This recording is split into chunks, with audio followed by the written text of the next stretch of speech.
Hello boys and girls, welcome to Mr. Burnsley's Storytime. Today we're going to read chapter 19 of The Witches, written by Roald Dahl and illustrated by Quentin. This chapter is called Mr. Jenkins and His Son. Mr. Jenkins came striding up to our table with a very purposeful look on his face.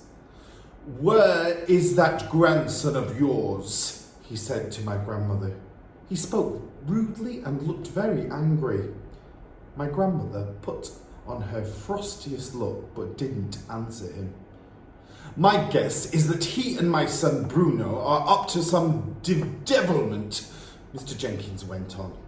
"Bruno hasn't turned up for his supper, and it takes a lot to make that boy miss his food. I must admit, he has a very healthy appetite," my grandmother said. "My feeling is that you're in on this as well," Mr. Jenkins said. "I don't know who the devil you are, and I don't much care, but you played a nasty trick on me and my wife this afternoon. You put a dirty little mouse on the table. That makes me think all three of you are up to something. So if you know where Bruno's hiding, kindly tell me at once." "That was no trick I played on you," my grandmother said. "That mouse I tried to give you was your own little boy, Bruno. I was being kind to you. I was trying to restore him to the bosom of his family. You refused to take him in." "What the blazes do you mean, madam?" shouted Mr. Jenkins. "My son isn't a mouse." His black moustache was jumping up and down like crazy as he spoke. "Come on, woman, where is he? Out with it!" The family at the table nearest to us had all stopped eating and was staring at Mr. Jenkins. My grandmother sat there puffing away calmly at her black cigar. "I can well understand your anger, Mr. Jenkins," she said. "Any other English father would be just as cross as you are, but over in Norway, where I come from, we are quite used to these sorts of happenings. We have learned to accept them as part of everyday life." "You must be mad, woman!" cried Mr. Jenkins. "Where is Bruno? If you don't tell me at once, I shall summon the police." "Bruno is a mouse," my grandmother said, calm as ever. "He most certainly is not a mouse!" shouted Mr. Jenkins. "Oh, yes, I am," Bruno said, poking his head out of the handbag. Mr. Jenkins leapt about 3 feet in the air. "Hello, Dad," Bruno said. He had a sort of silly, mousy grin on his face. Mr. Jenkins' mouth dropped open, so wide I could see the gold fillings in the back of his teeth. "Don't worry, Dad," Bruno went on. "It's not as bad as all that. Just so long as the cat doesn't get me."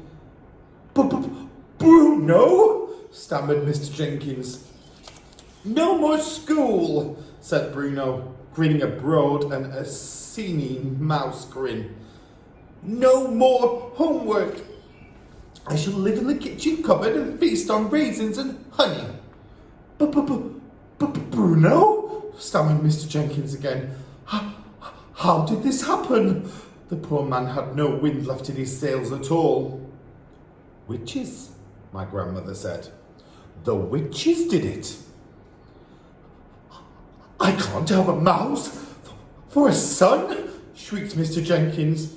"You've got one," my grandmother said. "Be nice to him, Mr. Jenkins."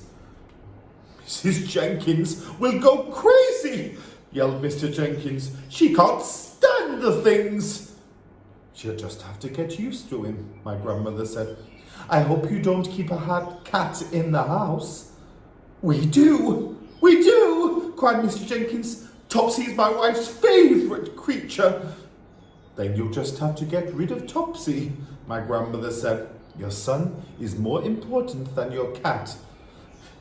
"He certainly is," Bruno shouted from inside the handbag. "You tell Mum she's got to get rid of Topsy before I go home." By now, half the dining room was watching our little group.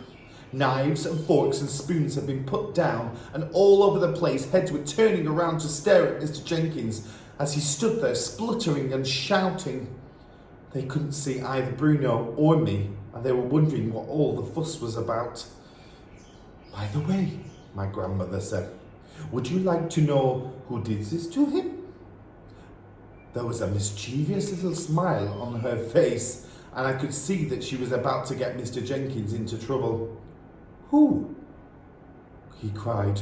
"Who did it?" "That woman over there," my grandmother said. "The small one in a black dress at the head of the long table." "She's RSPCC!" cried Mr. Jenkins. "She's the chairwoman." "No, she's not," my grandmother said. "She's the Grand High Witch of the world."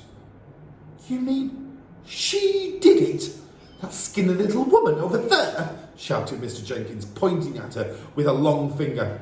"By God, I'll have my lawyers onto her for this. I'll make her pay through the nose."